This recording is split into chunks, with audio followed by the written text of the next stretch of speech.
In this video, we are going to study about posture. Posture को हम कैसे define करते हैं as the relative arrangement of different parts of the body with line of gravity. Line of gravity के aspect में हम body के जो हमारे डिफरेंट पार्ट्स हैं उनका कैसे अरेंजमेंट है उसको हम पोस्चर कहते हैं. ईच स्ट्रक्चर हमारा कॉन्ट्रीब्यूट करता है to equilibrium and stability of body in optimal standing position. फिर हम बात करते हैं टाइप्स ऑफ पोस्चर. तो ह्यूमंस के अंदर एबिलिटी होती है कि हम अपने बॉडी सेगमेंट्स को अलग अलग पोस्चर्स में अरेंज और रीअरेंज कर सकते हैं. तो पोस्चर्स हमारे दो तरह के होते हैं, स्टैटिक पोस्चर और डायनामिक पोस्चर. स्टैटिक पोस्चर का मतलब है कि हमारी बॉडी और उसके सेगमेंट्स एक प्रॉपर अलाइंड है और मेंटेन्ड है एक सर्टेन पोजीशन में, जैसे कि स्टैंडिंग, सिटिंग, लाइंग और नीलिंग.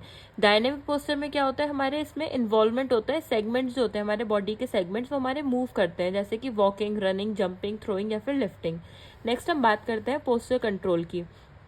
पोस्चरल कंट्रोल क्या होता है, हमारे पर्सन का एबिलिटी होती है to maintain stability of the body and body segments in response to forces that distribute the body's structural equilibrium. ये हमारी बॉडी की वो एबिलिटी है जो कि हमारे स्टेबिलिटी को मेंटेन करती है, बॉडी के और बॉडी सेगमेंट की स्टेबिलिटी को मेंटेन करती है. किसके रिस्पॉन्सेज में, फोर्सेस के रिस्पॉन्सेज में, जो कि डिस्टर्ब करता है हमारे बॉडी के स्ट्रक्चरल इक्विलिब्रियम को. पोस्चर कंट्रोल हमारे डिपेंड किस पर होता है, integrity of central nervous system, visual, vestibular, musculoskeletal system. ये हमारा डिपेंड होता है ऑन इन्फॉर्मेशन फ्रॉम रिसेप्टर्स, जो हमारे रिसेप्टर से इन्फॉर्मेशन जाती है located in the around the joints and from the sole of foot. इसमें हमारे दो तरह के रिस्पॉन्सेज होते हैं, रिएक्टिव रिस्पॉन्सेज और प्रोएक्टिव रिस्पॉन्सेज. रिएक्टिव रिस्पॉन्सेज क्या होते हैं, हमारे reaction to external that displaces the centre of mass of body. और प्रोएक्टिव हमारे इंटरनली जनरेटेड डिस्टेबलाइजिंग फोर्सेज होते हैं, for example rising arm to catch the ball. कुछ हमारे मेजर गोल्स और बेसिक एलिमेंट्स होते हैं कंट्रोल के. मेजर गोल्स की बात करें तो सबसे पहला गोल है हमारा कंट्रोल बॉडीज ओरिएंटेशन स्पेस. जो स्पेस है, मतलब हमारे नॉर्मल जो हमारी अर्थ है उसमें हम बॉडी के ओरिएंटेशन को कैसे कंट्रोल करेंगे, बॉडी के हम सेंटर ऑफ ग्रेविटी और बेस ऑफ सपोर्ट को कैसे मेंटेन करेंगे, और हम हेड को वर्टिकली स्टेबलाइज करेंगे. Eye gaze is appropriately oriented. Next हम एलिमेंट्स की बात करते हैं पोस्चरल कंट्रोल की. तो सबसे पहले इसमें आता है हमारा सेंट्रल नर्वस सिस्टम, मसल्स और मस्कुलोस्केलेटल सिस्टम.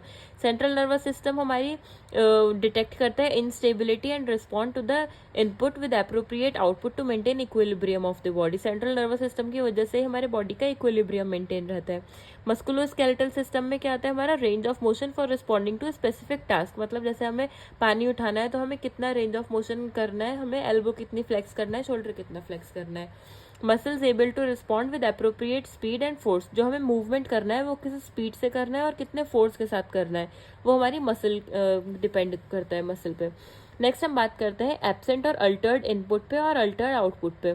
अल्टर्ड इनपुट का मतलब क्या है, जब हमारे इनपुट ही अल्टर हो गए. Control system respond to incomplete data and posture में फॉल में अल्टर्ड. जैसे कि हम कहते हैं कि हमारा पैर सो गया, तो हमारे वो इनकम्प्लीट डाटा मतलब इनपुट हमारा इसमें अल्टर हो रहा है कि पैर सो गया. और आउटपुट का मतलब क्या है, हमारे मसल सही से रिस्पॉन्ड नहीं कर पा रही है. सेंट्रल नर्वस सिस्टम जो हमारा सिग्नल्स दे रहा है वो हमारी मसल्स इनेबल है वो मूवमेंट परफॉर्म करने के लिए, जैसे कि सेडेंट्री एल्डरली पर्सन्स में होता है. नेक्स्ट हम बात करते हैं मसल सिनर्जीज की. मसल सिनर्जीज क्या होती है, हमारी perturbation in any sudden change in condition that displaces the body posture away from equilibrium. Perturbation को हम ऐसे डिफाइन करते हैं, sudden change in the condition. हमारी कंडीशन में सडन चेंज आ गया जो कि हमारी बॉडी के पोस्चर को डिस्प्लेस करता है अवे फ्रॉम इक्विलिब्रियम.